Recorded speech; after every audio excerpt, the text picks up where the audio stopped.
This is the Osmo Action 6, DJI's newest action camera, and I had the chance to put it to the test for the last week or so here in Thailand to show you everything that you need to know about this camera. But before we get started, let me show you what we got up to.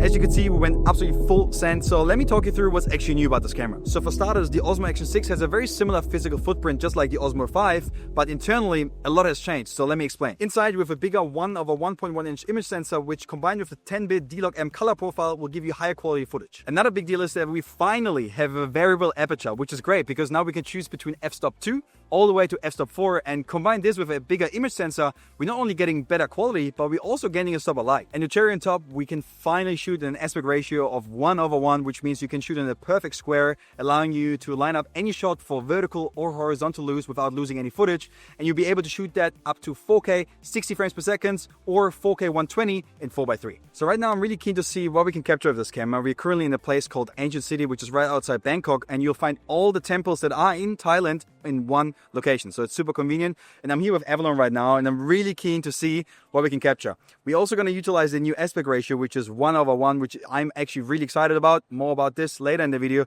but for now, let's shoot 4K 60, slow it down later in post, and see how cinematic we can get. Nice. Send it.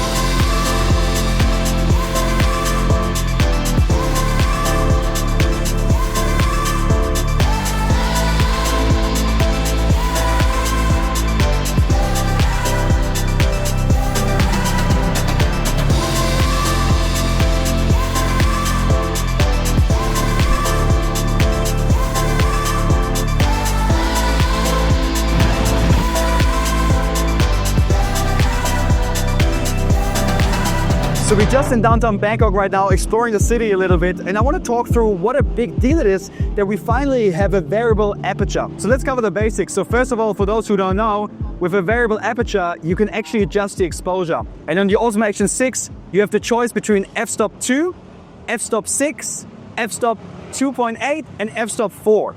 Low light performance has always been something that action cameras have struggled with, and being able to shoot at a lower f-stop, such as f-stop 2, really makes a huge difference. You can even see it in the footage right now here at nighttime, walking through Bangkok at the night markets.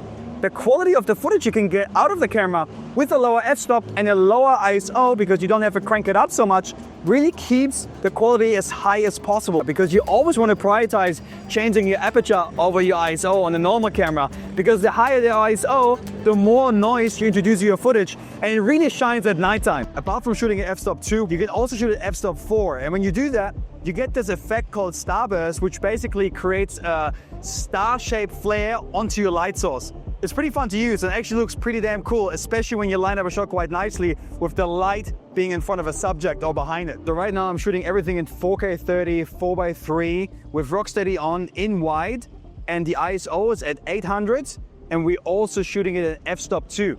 And the quality you can get out of it is just ridiculous. I don't think that I've ever seen such good quality on an action camera before, and that is definitely because we have a variable aperture and also a bigger image sensor.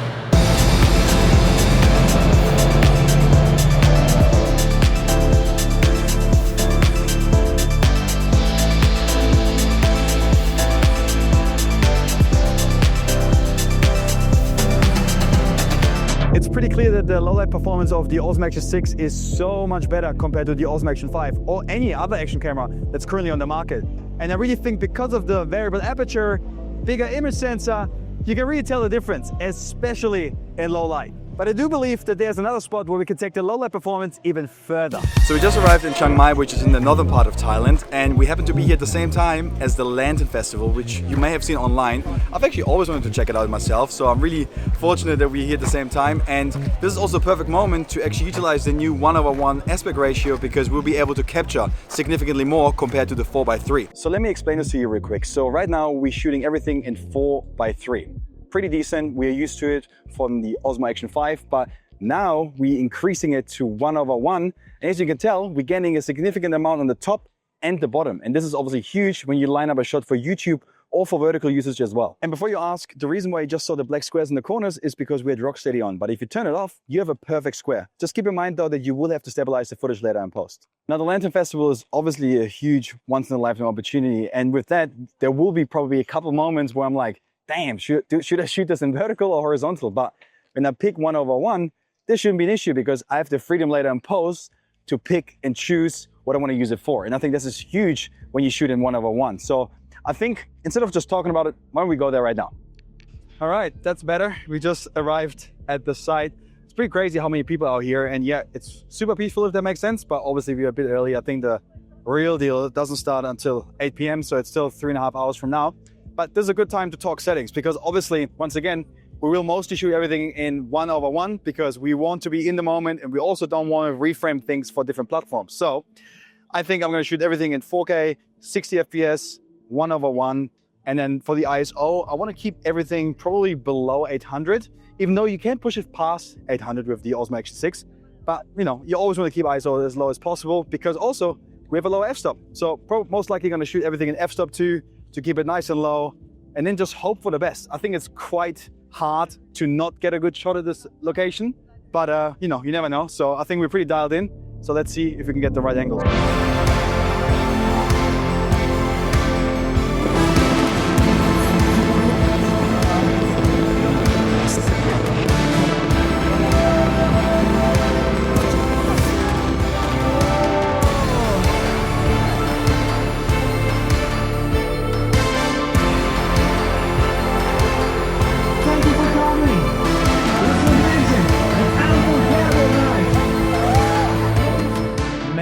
This was absolutely insane. I really hope that the footage did it justice because it was just ridiculous. It was so beautiful and at the same time also quite overwhelming. So that's why, once again, I was really grateful that I didn't have to reframe in the moment. I was just shooting nonstop and got what I got. So as you can see, the footage looks pretty insane and I'm really keen where we're heading next. So the Thai cuisine is obviously incredible. I love eating Thai food back in Australia.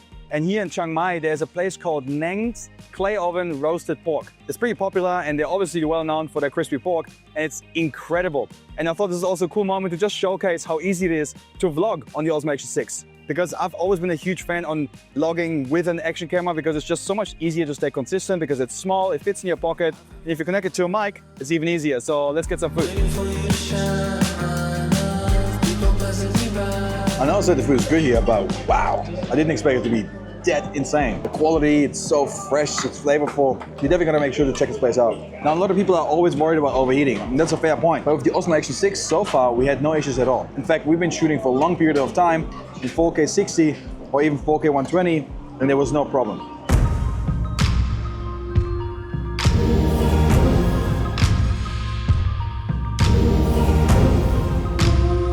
I just love being able to vlog on an action camera because when you're a moment like this, where we're here right now at a beautiful elephant sanctuary, where we get to walk with elephants, the last thing that you want to do is carrying a big camera with you. So on the Osmo Action 6, we can really get high quality footage in such a small form factor. Just make sure that you also utilize the ND filters, which is an ND8, ND16 and an ND32, because that way you can keep shutter speed in check, your frames per second as well, and that usually looks way more cinematic than just shooting straight out of the camera.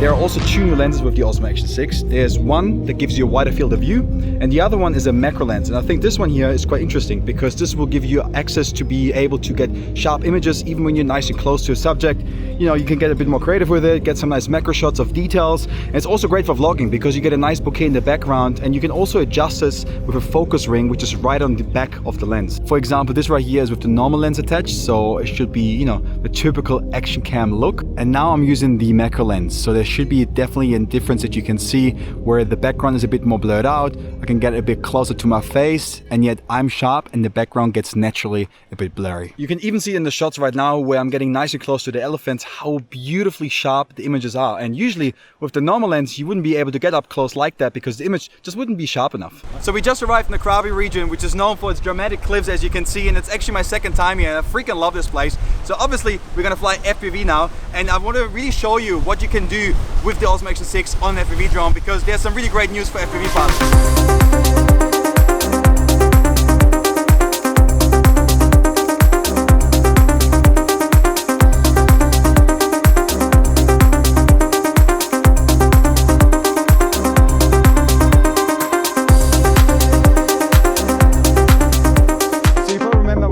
Earlier the 1/1 aspect ratio, and for FPV pilots it's a huge deal because we usually use post stabilization software such as Gyroflow to stabilize it in post, and with that you usually have to crop in quite a bit.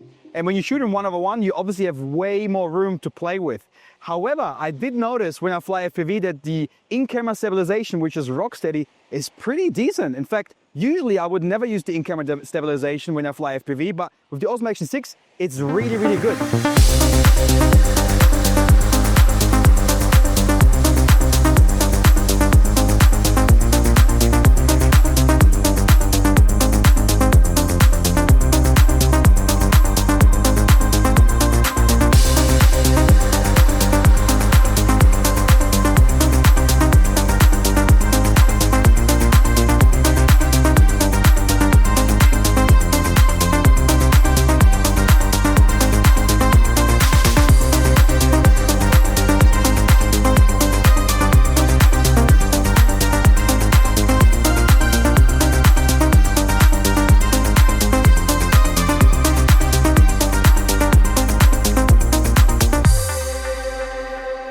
As an FPV pilot, I really appreciate how much better quality we can get out of this camera. Being able to dial in your settings better because you now have the Aperture, shooting in 1/1, and then also being able to use the in-camera stabilization if you want to, just makes flying so much better and you have so much more control over your footage.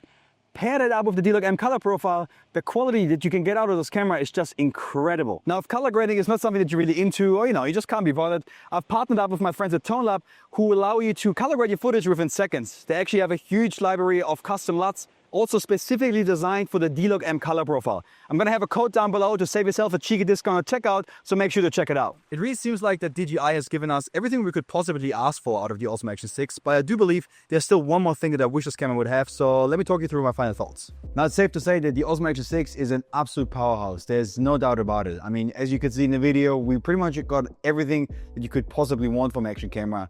1/1 aspect ratio, bigger image sensor, and of course the variable aperture. But I do believe it would have been amazing if this camera could shoot up to 8K. And hear me out for a sec, there's nothing wrong with it that it can't do that, because obviously with a bigger image sensor, the 4K that we get out of the Osmo Action 6 is already much better than from the Osmo Action 5.